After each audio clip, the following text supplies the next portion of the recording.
BS Grewal का problem 11.4 का question number 7 है हमारा। Solve the differential equation x plus 2y into d x minus d y is equals to d x plus d y.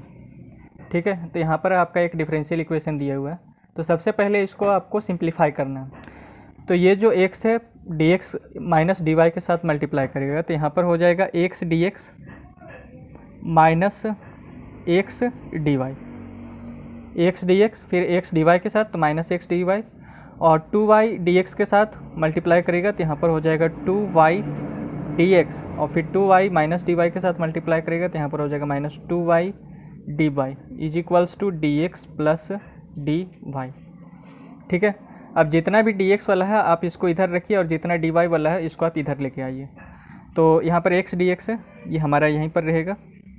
ठीक है, यहाँ पर भी आपका डी एक्स है तो ये हो जाएगा प्लस 2y डी एक्स, ये डी एक्स को इधर लेके आएंगे तो यहाँ पर हो जाएगा minus d x that is equals to, अब यहाँ पर देखिए ये है plus x d y, sorry minus x d y, तो इसे हम इक्वल्स टू के उधर लेके जाएंगे तो ये हो जाएगा प्लस एक्स डी वाई। अब ये यहाँ पर देखिए ये भी हमारा डी वाई है तो इसको इधर लेके जाएंगे तो यहाँ पर हो जाएगा प्लस 2y डी वाई और ये प्लस डी वाई। अब यहाँ से dx और यहाँ से dx और यहाँ से dx हम कॉमन ले लेंगे तो dx हमारा आ गया बाहर में। ठीक है, इस जगह पे आपका बचेगा -1, इस जगह पे आपका बचेगा +2 और यहाँ पर आपका बचेगा +x। तो यहाँ पर हो गया x प्लस इस जगह पे 2y, यहाँ पर -1, यहाँ पर 2y और यहाँ पर +x, तो x plus 2y -1 into d x हो गया दैट इज इक्वल्स टू, अब आप है सो यहाँ से डी वाई, यहाँ से डी वाई और यहाँ से डी वाई कॉमन ले लीजिए तो यहाँ पर आपका बचेगा x प्लस 2y और +1 और इंटू में हो जाएगा डी वाई। ओके, अब है सो इसको आपको डी वाई अपॉन में डी एक्स के फॉर्म में कन्वर्ट करना है। तो ये जो डी एक्स हम इसको इधर लेके जाएंगे तो यहाँ हो जाएगा डी वाई अपॉन में डी एक्स। ठीक है, दैट इज इक्वल्स टू, अब यहाँ पर हमारा बचेगा x प्लस 2y माइनस 1 और इसको इसके नीचे में लेके आएंगे तो यहाँ पर हो जाएगा x प्लस 2y और +1। ठीक है, अब यहाँ पर देखिए ये है सो हमारा एक लीनियर पॉलिनोमियल है, साथ ही ये भी हमारा एक लीनियर पॉलिनोमियल है जिसका वेरिएबल 2 है, x और y, और यहाँ पर भी वेरिएबल 2 है x और y। तो लीनियर पॉलिनोमियल का जो फॉर्म होता है वो हमारा होता है x plus b y is equals to c is equals to 0। ठीक है, तो यहाँ पर है सो आपको सबसे पहले a1 a2 निकालना है और b1 b2 निकालना है। तो x का जो कोफिशिएंट होगा वो हमारा a1 कहलाएगा तो a1 इज इक्वल्स टू हो जाएगा 1। ठीक है, और y का जो कोफिशिएंट होगा वो हमारा कहलाएगा b1 तो b1 इज इक्वल्स टू हो जाएगा 2। उसी तरीके से x का जो कोफिशिएंट होगा वो हमारा कहलाएगा a2 तो यहाँ पर हो जाएगा a2 इज इक्वल्स टू 1, और y का जो कोफिशिएंट होगा वो हमारा कहलाएगा b2 तो b2 इज इक्वल्स टू हो जाएगा 2। अब आपको a1 बाई a2 निकालना है तो a1 बाई a2 हो जाएगा 1/1। उसी तरीके से आपको b1 बाई b2 निकालना है तो b1 बाई b2 हो जाएगा 2 अपॉन में 2, तो 2 से 2 कैंसिल होगा तो इसका भी आएगा 1। अब यहाँ पर देखिए a1 बाई a2 भी हमारा 1 आ रहा है और b1 बाई b2 भी हमारा 1 आ रहा है। तो a1 by a2 is equals to अगर b1 बाई b2 हो जाए तब आपको क्या करना है, तब है सो यहाँ पर देखिए x प्लस 2y है और यहाँ पर भी x प्लस 2y है, तो x प्लस 2y को आपको मान लेना है t। ठीक है, यानी कि उसके स्थान पर आपको पुट करना है t, तो put t is equals to x plus 2y। अब इसको डिफ्रेंशिएट करते हैं विथ रिस्पेक्ट टू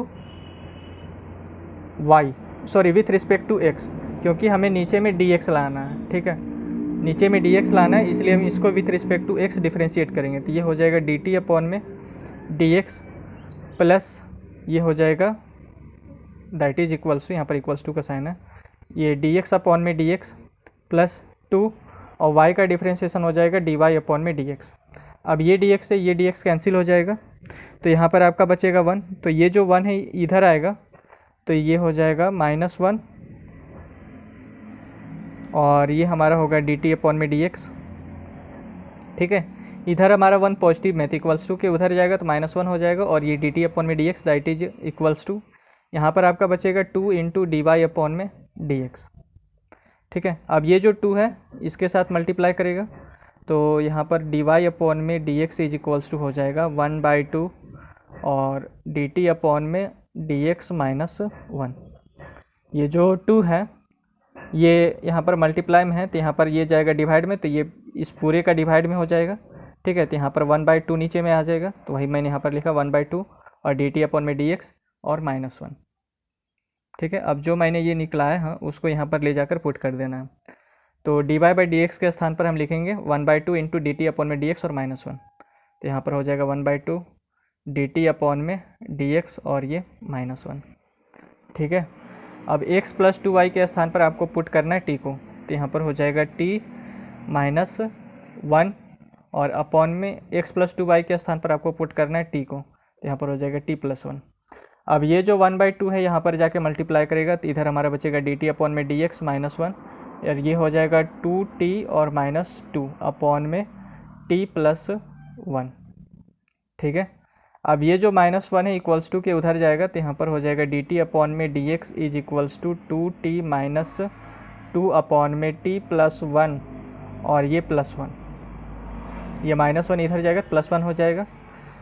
तो यहाँ पर dt अपॉन में dx इज इक्वल्स टू हो जाएगा t + 1 का आप एलसीएम ले लीजिए, तो यहाँ पर बचेगा 2t - 2 और ये t है सो 1 के साथ मल्टीप्लाई करेगा तो यहाँ पर हो जाएगा +t और +1 × 1, तो यहाँ पर +1। ठीक है, तो dt अपॉन में dx हो जाएगा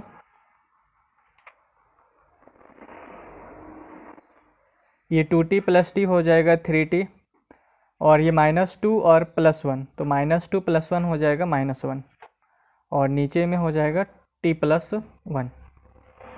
अब क्या करना है, इसमें वेरिएबल सेपरेबल मेथड का यूज़ करके वेरिएबल को सेपरेट करना है, यानी कि t वाले को सबको इधर लेके आना है और dx को इधर लेके जाना है और t में कोई भी x का मिक्सअप नहीं होना चाहिए, ना ही x में कोई भी t का मिक्सअप होना चाहिए। तो t + 1 को इधर लेके आएंगे तो यहाँ पर हो जाएगा t + 1 और इंटू में dt और ये जो 3t - 1 है ये हमारे डिवाइड में चला जाएगा तो यहाँ हो जाएगा 3t - 1 इज इक्वल्स टू ये dx यहाँ पर जाके मल्टीप्लाई करेगा तो यहाँ पर हो जाएगा dx। अब क्या करना है, वेरिएबल तो हमारे सेपरेट हो गया, यहाँ पर आ गया t + 1 अपॉन में 3t - 1 और यहाँ पर dt is equals to dx। उसके बाद इसके दोनों साइड है सो इंटीग्रेट कर देना है, तो इंटीग्रेट ऑन बोथ साइड, तो यहाँ पर हो जाएगा इंटीग्रेशन का साइन और ये इंटीग्रेशन और प्लस एक कांस्टेंट लगा देना है c। ठीक है, वेरिएबल को सेपरेट करने के बाद हम इंटीग्रेट करते हैं। अब यहाँ पर देखिए ये जो फ्रैक्शन है वो हमारा इम्प्रॉपर फ्रैक्शन है, तो इसका इंटीग्रेशन हम निकालने का प्रोसेस आपको बताते हैं। जब अगर आपको ऐसा फ्रैक्शन मिले तो आपको इसको इंटीग्रेट कैसे करना। तो यहाँ पर देखिए t + 1 है सो 3t - 1 से डिवाइड हो रहा है, तो यहाँ पर हमने लिखा t + 1 और t + 1 को डिवाइड कर दिया मैंने 3t - 1 से। ठीक है, तो किसी भी तरह से हमें ये t को हटाना है, तो इस t को हटाने के लिए हम क्या करेंगे, यहाँ पर 1/3 से मल्टीप्लाई करेंगे इसको। ठीक है, तो 1/3 इंटू 3t होगा, तो ये 3 से ये 3 कैंसिल हो जाएगा और आपका मिलेगा t। तो ये जो t मिला है वो हमारा यहाँ पर आ जाएगा। उसके बाद 1/3 -1 के साथ मल्टीप्लाई करेगा। ठीक है, तो यहाँ पर हो जाएगा -1/3।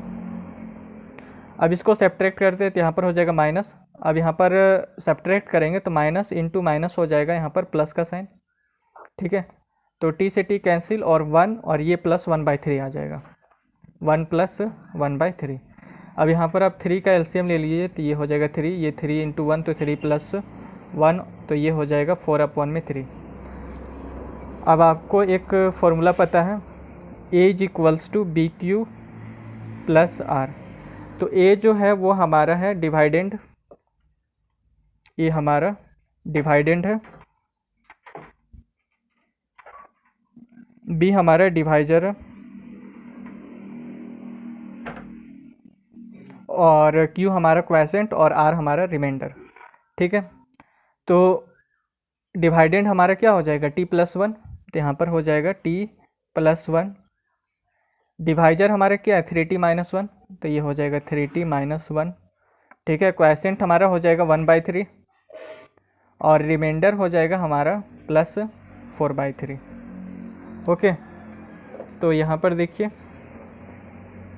ये जो हमारा t + 1 है इस t+1 के स्थान पर हम इसको लिखेंगे 3t - 1 अपॉन में 1/3 और प्लस 4/3। ठीक है, ये जो t+1 है इसके स्थान पर हम ये लिखेंगे। तो यहाँ हो जाएगा इंटीग्रेशन ऑफ, ये ब्रैकेट के अंदर t+1 के स्थान पर इसको लिखना है। तो यहाँ पर हो जाएगा 3t - 1 1/3 प्लस 4/3 और अपॉन में 3t - 1 और इंटू dt। ठीक है, और इंटीग्रेशन ऑफ dx हो जाएगा आपका x और ये प्लस c। हमने यहाँ तक कर लिया था।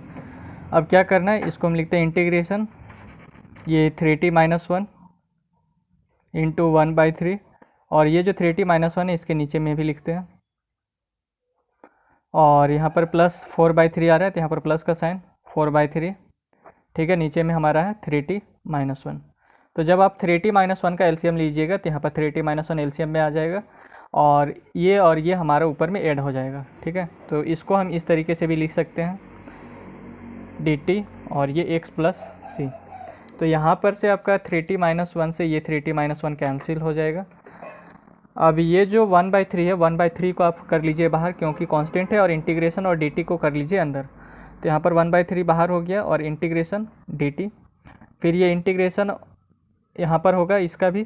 तो ये जो 4/3 है ये हमारा कांस्टेंट है तो इसको कर लीजिए बाहर, और ये हो जाएगा 1/3t - 1 into dt is equals to x plus c। अब इसमें है सो हमारा ये फॉर्मूला अप्लाई होगा, integration of 1/ax plus b into dx होता है हमारा 1/a log ax plus b और प्लस c। ठीक है, तो यहाँ पर हो जाएगा 1/3 और इंटीग्रेशन ऑफ dt होता है t प्लस 4/3।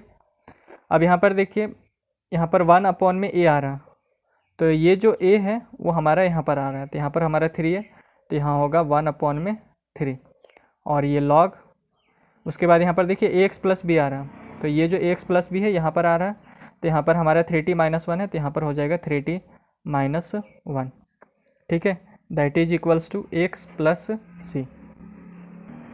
अब है सो यहाँ पर हम 9 एलसीएम ले लेते हैं, 3 3 जा 9 होता है हमारा, तो 9 एलसीएम में आ जाएगा।